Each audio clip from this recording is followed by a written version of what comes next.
प्रतापगढ़ में सुल्तानपुर मार्ग, उस मार्ग के समीप एक नदी और नदी के ऊपर बना हुआ इब्राहिम पुल, यानी यहाँ पर इब्राहिम पुल के पास एक लड़का खड़ा हुआ होता है जिसकी उम्र करीबन ऐसी होगी 16 से 17 साल। वो खड़ा होने के बाद वहां पर उसे एक लड़का दिखाई देता है। वो लड़का इससे करीबन 8 साल ही छोटा होता है, यानी जो ये लड़का खड़ा हुआ है इससे वो 8 साल छोटा होता है। अब ये उस लड़के से कहता है कि मैं तुम्हारा पिता हूं और तुम कहां पर भागे जा रहे हो। तभी ये लड़का हंसने लगता है और कहता है कि पापा पापा खेलना बंद करो, ये सारी चीजें गलत हैं। तुम मुझसे बड़े हो, थोड़े बहुत बड़े हो, लेकिन इसका ये मतलब नहीं है कि तुम मेरी बाप बनने की कोशिश करोगे। ये लड़का कहता रहता है कि मैं सच में ही तुम्हारा पिता हूं, लेकिन वो सामने वाला लड़का नहीं मानता है और यहाँ पर भीड़ जमा हो जाती है। दोस्तों, यहाँ पर 2025 में फिर दोबारा ये यहीं पर आता है, जो बहुत चर्चित घटना चल रही है। यहाँ पर आकर ये फिर शोर गुल्ला मचाता है और कहता है कि मैं यहाँ का मल्हार हूँ, मैंने यहाँ पर नाव भी चलाई है और मैं यहीं का हूँ। लेकिन जब लोग हिसाब किताब लगाते हैं तो कहते हैं कि तू एक धोखेबाज है। अगर तेरा पुनर्जन्म भी हुआ है तो तू अपने बेटे से 8 साल बड़ा कैसे हो सकता है, जबकि इसका पिता तो 8 साल, जब ये 8 साल का था उस वक्त उसकी मृत्यु हुई थी, और तू अपने बेटे से बड़ा कैसे हो सकता है। यानी बेटे से 8 साल बड़ा नहीं होता, यहाँ पर 2-2.5 साल ये अपने बेटे से उम्र में बड़ा होता है। क्या 2 साल का लड़का किसी बच्चे को पैदा कर सकता है? ये बहुत बड़ा सवाल होता है। गलती से 8 साल निकल गया है। दोस्तों, यहाँ पर अपने बेटे से 2-2.5 साल बड़ा कैसे हो सकता है, जबकि उस लड़के के पिता की मृत्यु जब वो लड़का 8वीं साल में था तब हुई थी। तो फिर ये मामला क्या था? ये व्यक्ति कहता है कि ये लड़का कहता है कि मुझे क्या आप लोगों से लोभ लालच है? मेरे पास आपसे ज्यादा संपत्ति है, आपसे ज्यादा सब कुछ है, क्या लूंगा मैं आपसे? आप ठहरे गरीब, मैं अपने घर का गुजारा तो कर रहा हूं। अब यहाँ पर मामला बन रहा है, चर्चित बात बन रही है कि भाई तुम्हें कैसे पता, यानी तुम इनके पिता क्यों बन रहे हो, तुम्हें क्या मिलेगा? जब वो बातें रखता है ना तो वो बातें हैरान कर देने वाली होती हैं, बहुत ही हैरान करती हैं और परेशान करती हैं, और बहुत ही रोचक घटना आप लोगों के लिए मैं सामने लेकर आई हूं। घटना की शुरुआत करते हैं हम। यहाँ पर आप लोगों को बताना चाहते हैं, आजमगढ़ जिले में आपको हमारे पास चलना होगा। महिपालपुर गांव पड़ता है और महिपालपुर गांव में 1980 में एक लड़के का जन्म होता है।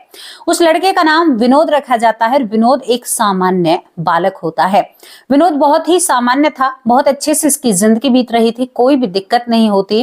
विनोद दोस्तों यहाँ पर धीरे धीरे बड़ा हो रहा था, और बड़ा होने के साथ साथ यहाँ पर विनोद की उम्र निकल रही थी और बहुत अच्छे से सामान्य बच्चों की तरह ये बड़ा होता है।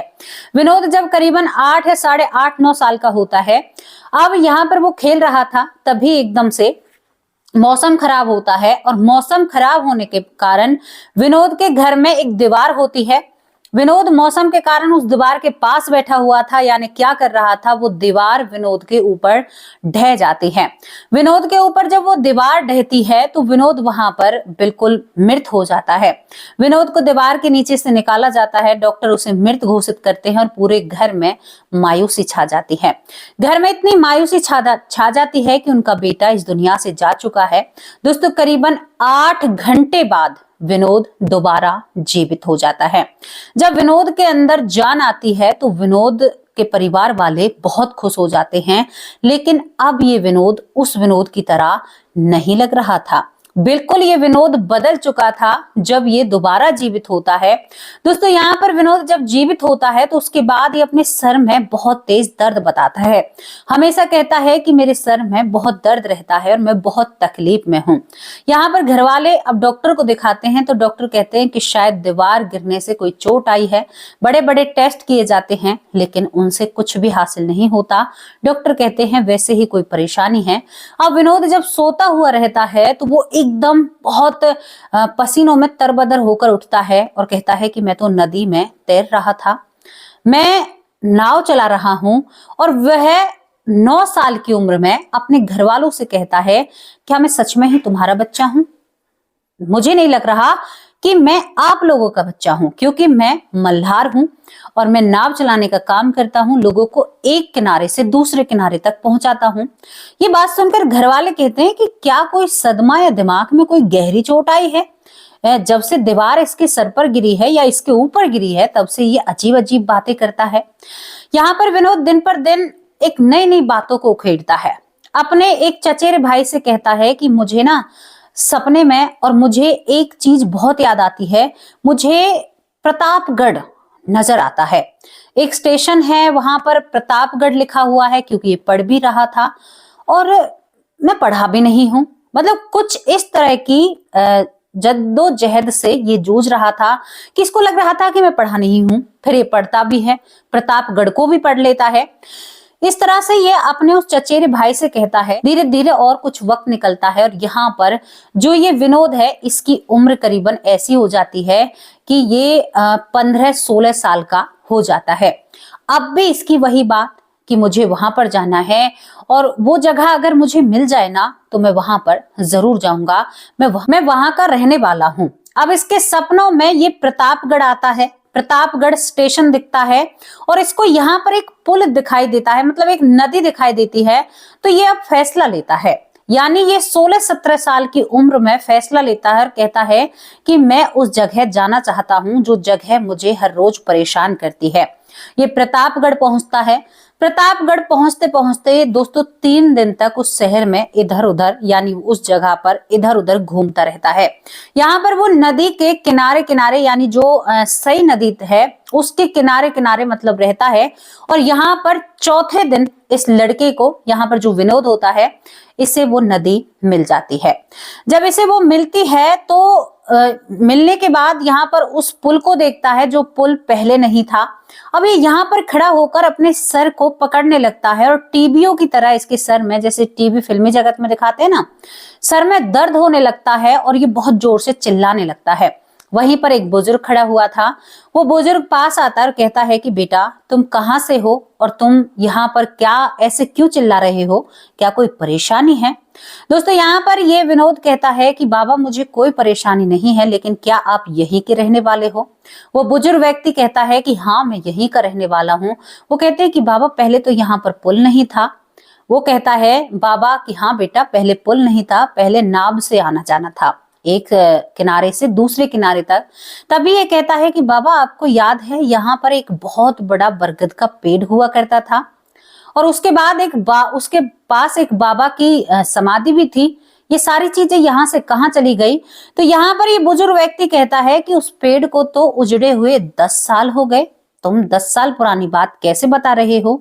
ये कहता है कि बाबा मैं 10 साल पुरानी बात बता रहा हूं, लेकिन यहाँ पर एक मल्हार रहता है और जो नाव चलाने का काम करता है, जिसका नाम अच्छे लाल है, उसका भी घर इसी किनारे हुआ करता था। क्या आप उसे जानते हैं? ये बुजुर्ग व्यक्ति सोचता है और कहता है कि भैया तू ऐसी तहकीकात क्यों कर रहा है, क्या बात है? वो कहता है कि नहीं मुझे जानना है। वो कहते हैं कि यहाँ तो कोई अच्छे लाल नहीं है। वो कहता है कि याद करिए उनकी 2 बेटियां और एक बेटा था जिसको सांप ने काट लिया था और सांप काटने से उसकी मृत्यु हो जाती है। फिर ये बुजुर्ग व्यक्ति अपने दिमाग पर जोर डालता है और कहता है कि हाँ था तो सही एक मल्हार जो लोगों की बहुत मदद करता था, जिसका नाम अच्छे लाल है, लेकिन तुम उसे कैसे जानते हो?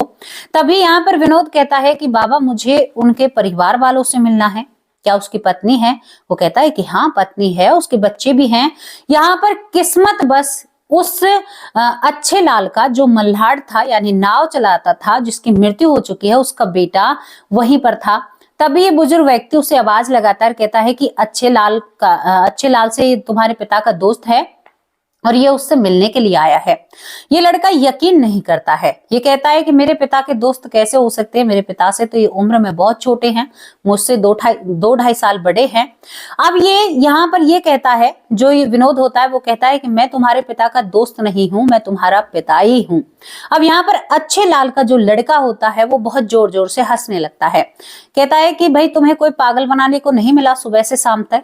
वो कहता है सामने से यहाँ पर विनोद की मैं 4 दिन से यहाँ पर भटक रहा हूँ, बड़ी मुश्किल से मैंने इन सारी चीजों को ढूंढा है और तुम ऐसे मेरी बातों पर पानी मत फेरो। तभी यहाँ पर अच्छे लाल का लड़का हंसते हुए कहता है कि इतना दिमाग तो तुम में भी होगा, काफी बड़े हो, मुझसे तो बड़े ही हो उम्र में। एक बात बताओ, जब मेरे पिता की मृत्यु हुई थी उस समय मैं 8 साल का था, और तुम्हारी उम्र को देखकर लग रहा है कि तुम मुझसे भी बड़े हो, तो किस कायदे से तुम मेरे पिता हुए? अगर तुम्हारा पुनर्जन्म भी हुआ है तो तुम मेरे पिता कैसे हो सकते हो? मेरे पिता तो मुझसे छोटे होने चाहिए थे और तुम मुझसे बड़े हो। क्या मेरे पिता ने मरने से पहले ही जन्म ले लिया था? ये बात बहुत हैरान करने वाली थी। यहाँ पर इस लड़के का मुंह बंद हो जाता है, यानी जो विनोद होता है वो भी काउंटिंग करने लगता है। फिर वो सोचने लगता है कि मेरे दिमाग में ये सारी चीजें क्यों आ रही हैं, ऐसा क्या हुआ है, मुझे ऐसा अनुभव क्यों होता है? मैं इन सबको जानता हूँ, मैं इस नदी को जानता हूँ, मैं यहाँ स्थान को जानता हूँ, ये इस लड़के ने मुझसे ऐसा क्यों कहा? और कह भी सही रहा है। यहाँ पर दोस्तों विनोद जो होता है, अच्छे लाल का लड़का, कहता है कि मैं तुम्हें घर नहीं ले जा सकता, मुझे क्या पता तुम लुटेरे हो। तो ये लड़का कहता है कि तुमसे ज्यादा मैं अच्छा खासा हूँ, मुझे पता है तुम पर कुछ भी नहीं है, क्योंकि मैं अच्छे लाल ही हूँ। हमारे पास तो घर चलाने के लिए पैसे नहीं थे, तो मैं तुमसे क्या लूटूंगा, इसने स्पष्ट रूप में जवाब दिया। लेकिन इसकी बात कोई नहीं सुनता है और वहां से विनोद को मायूस होकर अपने घर आना पड़ता है। विनोद और जीवन जीता है, और जीवन जीने के बाद बस उसकी यही उम्मीद कि मुझे अपनी बेटियों से, अपने बेटे से मिलना है, और अब उनके बच्चे भी हो चुके होंगे, उनसे भी मिलना है। दोस्तों और कुछ वक्त निकलता है, अब यहाँ पर ये फिर दोबारा यहाँ पर आने की कोशिश करता है। जब ये दोबारा यहाँ पर आने की कोशिश करता है तो दोबारा भी इसके आसपास बहुत सारी भीड़ जमा हो जाती है। वो सारी भीड़ यही कहती है कि भाई तुम हो कैसे सकते हो, कोई व्यक्ति मरने से पहले जन्म कैसे ले सकता है। ये काफी एक ऐसा टॉपिक था कि बहुत बड़ी बात हो जाती है। अब जब वो दोबारा आया था उस वक्त तक सोशल मीडिया का बहुत ही ज्यादा ट्रेंड जो अब चल रहा है ये चल रहा था। फिर दोबारा ये लौट जाता है, लेकिन ये अपने प्रयास से पीछे नहीं हटता है, क्योंकि उसको यादें सोने नहीं देती हैं। इस बीच में विनोद की शादी भी हो जाती है। शादी होने के बाद घर भी बस जाता है, बेटे की भी शादी हो जाती है, उसके भी बच्चे हो जाते हैं और उधर उसके भी बच्चे हो जाते हैं। और दोस्तों 2025 में फिर ये मामला तूल पकड़ता है। ये मामला तूल पकड़ता है और विनोद फिर अपने घर की तरफ अपना रुझान करता है। लेकिन फिर मामला वही कि भाई तुम कैसे इनके पिता हो सकते हो, तुम्हें तो करीबन 10 साल छोटा होना चाहिए था अपने बेटे से, 10 नहीं तो कम से कम 9 साल तो छोटा होना चाहिए था। ये बात तो जायज भी है, इस बात में तो पॉइंट भी बनता है। ये मामला समझ में नहीं आ रहा है ना। बहुत देर हो जाती है, लोग भीड़ इकट्ठा हो जाती है। सोशल मीडिया पर बहुत सारे यूट्यूबर, बहुत सारे लोग अपने अपने तरीके से वीडियो बनाते हैं। किसी वीडियो में कुछ सामने आता है, किसी वीडियो में कुछ सामने आता है, लेकिन यहाँ पर अच्छे लाल का जो बेटा होता है वो उसे समीप नहीं आने देता है। सोशल मीडिया के सामने जो ये व्यक्ति विनोद होता है अब अपने तथ्य रखता है, कहता है कि देखो मैं पूरी बात तो पीछे बताऊंगा, लेकिन मैं एक बात बताना चाहता हूं कि अच्छे लाल की जो औलाद है, जो कि मेरी है, मेरी ही है, वो एक बात बताइए कि मैं उनसे क्या ले लूंगा, है क्या उनके पास। आज मैं जिस घर में हूं यहाँ पर मेरे पास जमीन भी है, यानी किला जो होते हैं, जायदाद भी है, घर भी है। और जो अच्छे लाल था ना, उसके पास अपने छत की सर की छत भी नहीं थी, यानी वो एक झोपड़ी बनाकर किनारे पर रहा करता था और वहां पर मल्लाड़ का काम किया करता था। मैं जात में उनसे ऊंचा, पैसों में उनसे ऊंचा। उसने डायरेक्ट ही सोशल मीडिया वालों से सवाल करे कि भाई मुझे चाहिए क्या उनसे, लेकिन मुझे मेरे सपने सोने नहीं देती, मुझे मेरी यादें सोने नहीं देती, मैं कैसे इस बात को छोड़ दूं। ये मुझे अपना ले या पिता कहकर बुलाएं तो मेरे कलेजे को ठंडक मिल जाएगी, बाकी मैं और कुछ नहीं चाहता। अब यहाँ पर ये एक पॉइंट की बात बनती है कि भाई सच में ही उसे क्या चाहिए था। उसके घर संपत्ति, एक लौता बेटा था, पत्नी है, बच्चे भी हैं, उसकी उम्र 46 साल है और उसके ये सारे तथ्य सत्य होते हैं, क्योंकि आज उसकी उम्र 46 साल हो चुकी है। अब यहाँ पर सोशल मीडिया वाले उसके बेटे से भी जब ये सवाल जवाब करते हैं तो वो बेटा अब भी इसी रट को लगाए हुए बैठा है कि ये कोई लुटेरा है, बहरूपिया है, हमें लूटने आया है। दूसरी तरफ विनोद कहता है कि मैं अच्छे लाल ही हूं, मेरी पोती भी हो चुकी है, आप मेरा घर देखिए, जमीन देखिए, मैं किसी को क्यों लूटूंगा, मेरा क्या मतलब है जो मैं किसी को लूटूंगा या किसी के साथ ऐसा करूंगा। अब पता नहीं मुझे मेरे सपने सोने नहीं देते हैं। दोस्तों जब ये सारी बातें होती हैं तो आपने इस पूरी घटना में, क्योंकि किसी ने भी कोई समाधान नहीं निकाला इस घटना का, किसी ने भी, पहले तो रिसर्च हुआ करती थी, अब ये सारी चीजें छोड़ दी गई हैं भगवान भरोसे, क्योंकि अब हम छोटे मोटे यूट्यूबर जैसे हैं, हम इन चीजों पर ध्यान देते हैं और लोगों के सामने रखते हैं। आपने एक चीज पर ध्यान दी थी जब यहाँ पर विनोद 8 साल का था, जब उसके ऊपर दीवार गिरती है तो उसकी मृत्यु होती है। उसी एन मौके पर जो अच्छे लाल होता है उसकी सांप काटने से मृत्यु होती है और उसे एक तने से बांधकर नदी में बहा दिया गया था।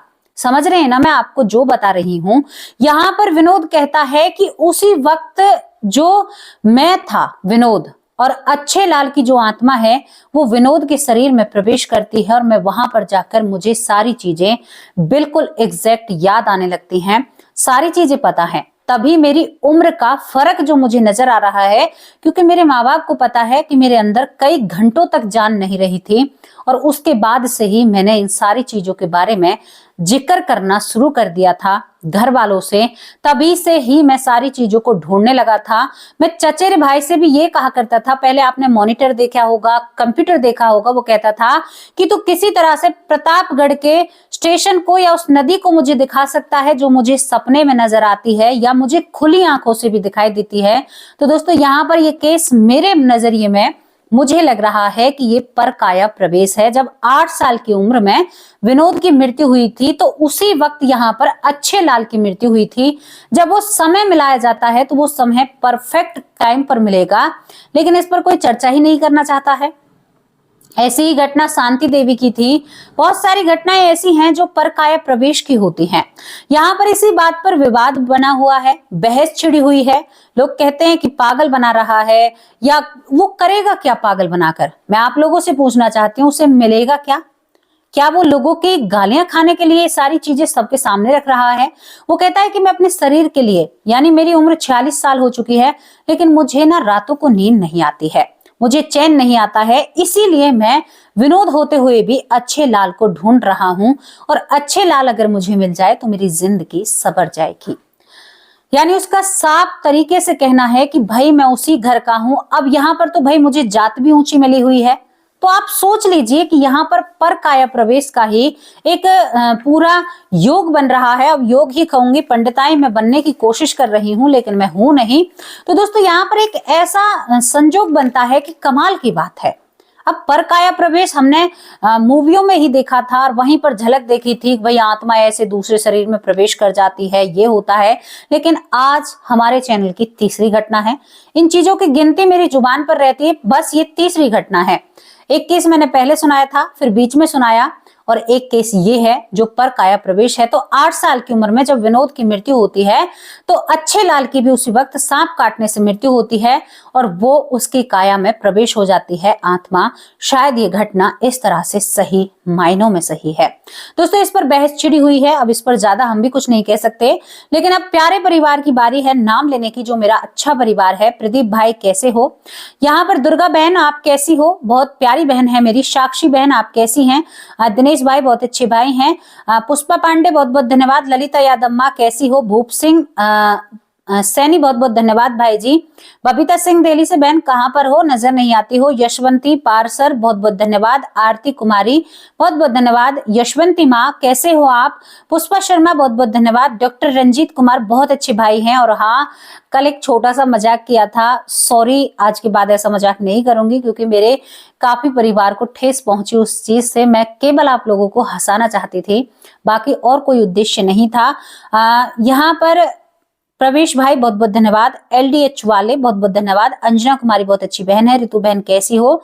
छाया बहन बहुत अच्छी बहन है। पुष्पा पांडे बहुत बहुत धन्यवाद। मनीष सिंह बहुत अच्छे भाई हैं। सीमा अरोड़ा दिल्ली से बहुत बहुत धन्यवाद।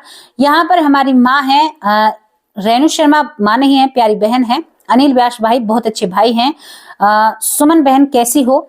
कमलेश वर्मा बहुत बहुत धन्यवाद। राकेश भाई बहुत अच्छे भाई हैं। ईरा ब्राह्मण बहुत बहुत धन्यवाद। कृष्णा आचार्य बहुत बहुत धन्यवाद। अर्चना दुबे मेरी प्यारी बहन।